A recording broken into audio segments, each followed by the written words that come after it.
Drama,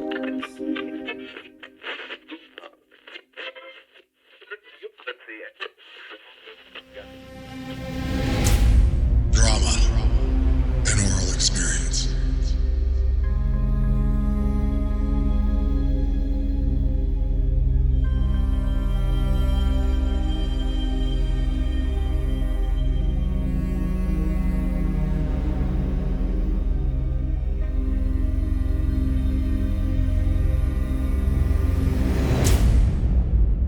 Please wear headphones for the best experience. Episode 3, Imaginary Friends.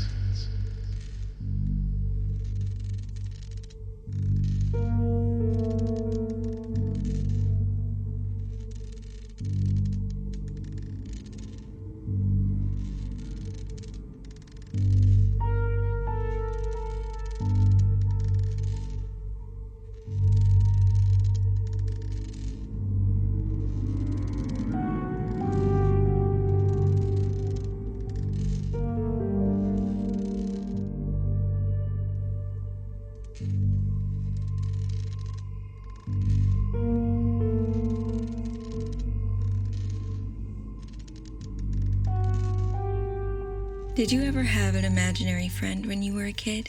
Coco and Charles. They taught me how to play poker by the illumination of my childhood light bright while my parents were asleep. Dr. Tom was a pretty intense orthopedic surgeon.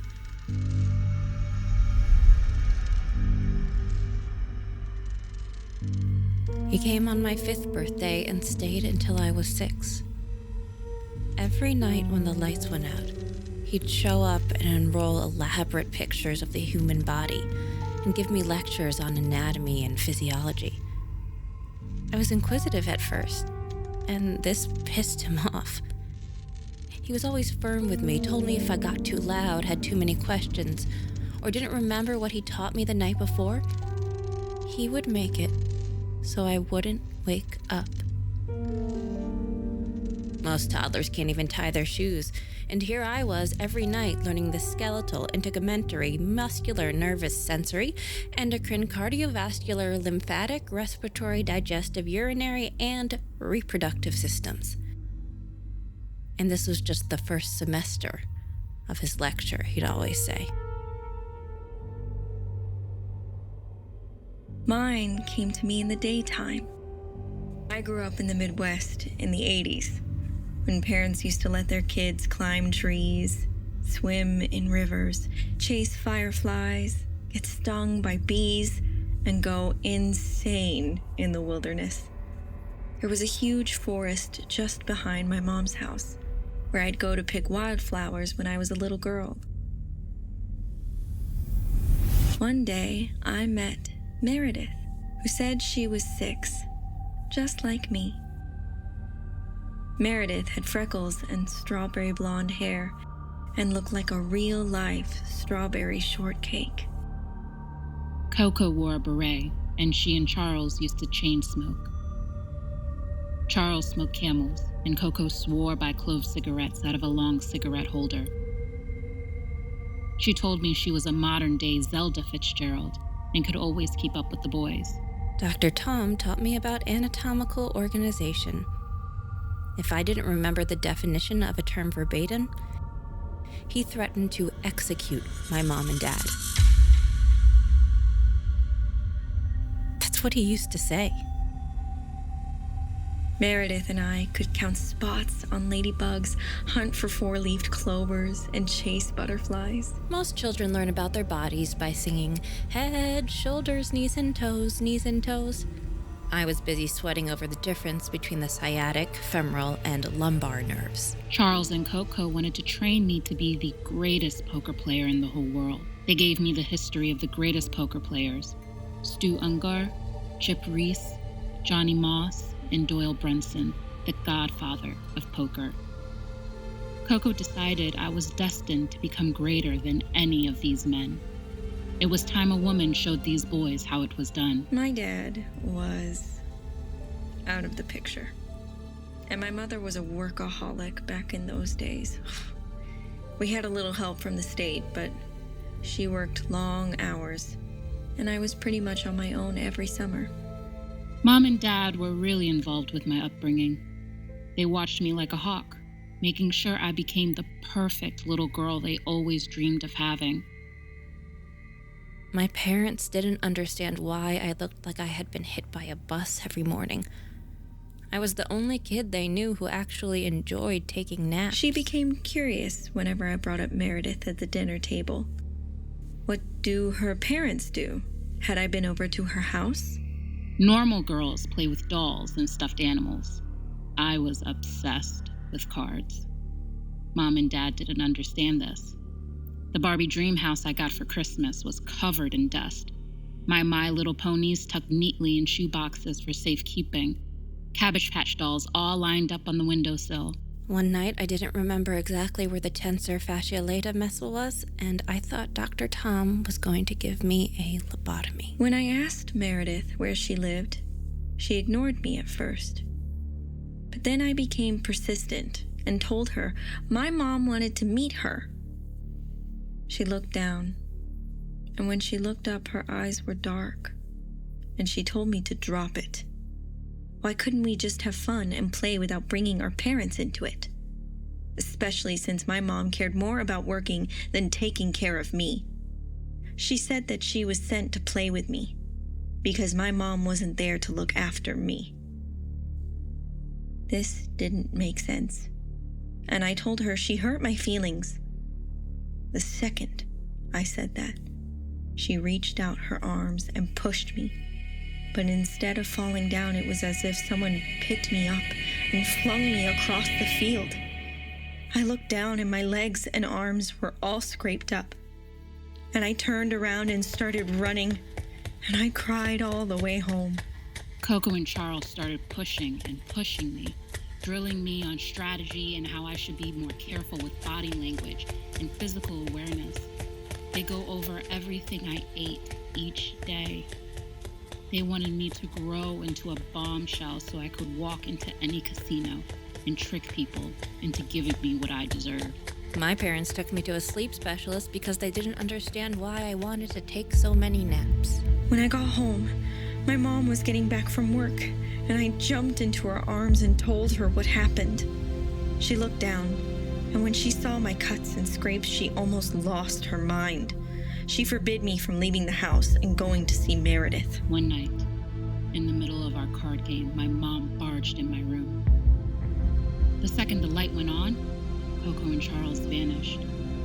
My mom wanted to know why was I awake and sitting at the table with my cards when I was supposed to be asleep. Her nostrils flared up. Was I smoking? The specialist gave my parents instructions to monitor me while I slept. I was relieved when I saw it was raining the next morning. I knew Meredith would be angry for not meeting her to play, but the rain was a better excuse than my mom forbidding me from going outside. Mom found Coco's pack of cloves on the Candyland table and didn't understand where I got them. I started to freak out as they sat next to me that night. What would happen when Dr. Tom showed up and saw them sitting there? Even though it was daytime, the house was dark because of the rain. I was in the basement when I heard a knock at the door. Mom instructed me to never open the door for strangers, but whoever it was at the door kept knocking. I told her that Coco had left them. They sat there all night. Who's Coco?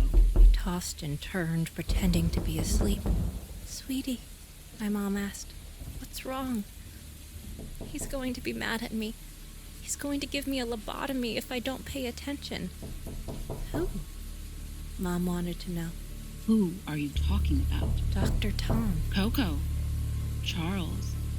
My friends. Meredith.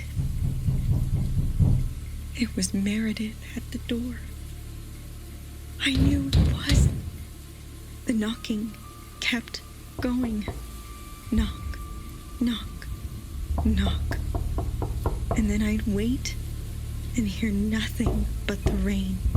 I started telling Mom about Coco and Charles, how they had every night I told her about how the latissimus dorsi inserted into the humerus and where it connected to the vertebral column, and how mad he was going to be if I didn't ace my pop quiz this evening, and how I was scared of getting a lobotomy. I couldn't focus on anything except for the knocking at the door. I climbed the stairs from the basement, and with each step, the knocking grew louder. Mom shook her head. How dare I lie to her? Where did the cigarettes come from? Did I steal them? How long had I been smoking? Clearly, I had an overactive imagination. But how the hell did I come up with Dr. Tom? And how did I know so much about the human body and aerobic and anaerobic muscle activity? You taught me so much about playing poker. By the time I got to the top of the steps, I was out of breath. I put one hand to the door and felt the vibration of the knocks. I knew who was on the other side. Mom held me in her lap. Mom couldn't believe what she was hearing. My mom told me not to open the door for anyone. I didn't know if I should tell her everything, but I did. I told Mom everything that night. I knew if it was her, that I should let her in. She'd probably want to apologize for being so mean the day before. She said that sometimes kids have imaginary friends, and that these imaginary friends are dreams and ideas, compositions of things we overhear throughout our day, and that it's our mind playing tricks on us. I didn't buy it. I knew Coco and Charles were really there. I reached up to the doorknob and undid the lock. The knocking stopped, and I took a big gulp as I turned the knob to the right. They told me I'm going to be the greatest poker player in the whole wide world. He told me he's going to give me a lobotomy if I miss a lecture even once. When I opened the door, I expected to see Meredith. But instead, there was no one there. Mom cracked open a window and then climbed into bed with me that night. My mom told me I would be okay. That she would make sure nobody would give me a lobotomy or punish me for not paying attention when I should be sleeping. I went outside, and when I stepped into the yard, I felt the cold rain on the back of my neck. Coco and Charles never came back to visit me. I didn't have another proper anatomy lesson until high school. I looked up into the sky and watched as droplets soared down around me. The next day, I went to the forest to pick wildflowers, but Meredith wasn't there. I went again and again, but she was nowhere to be found. Later in life, I decided Meredith was probably an imaginary friend. More often than not, imaginary friends are harmless products of overactive imaginations in childhood. At least that's what I told myself. But what if, maybe, just maybe, there's more to them?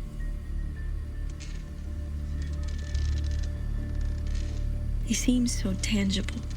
What if children have a special sixth sense? If they're capable of seeing and relating to actual ghosts.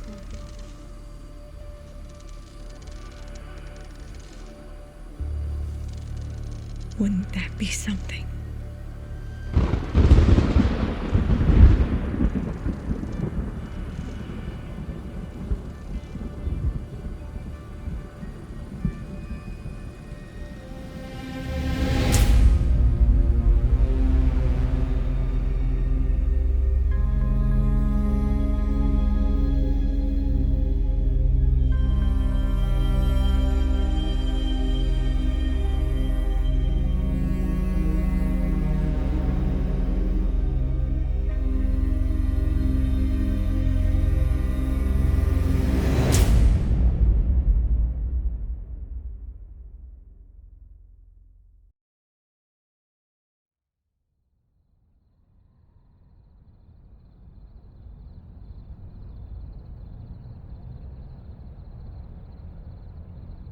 Drama, an Aural experience.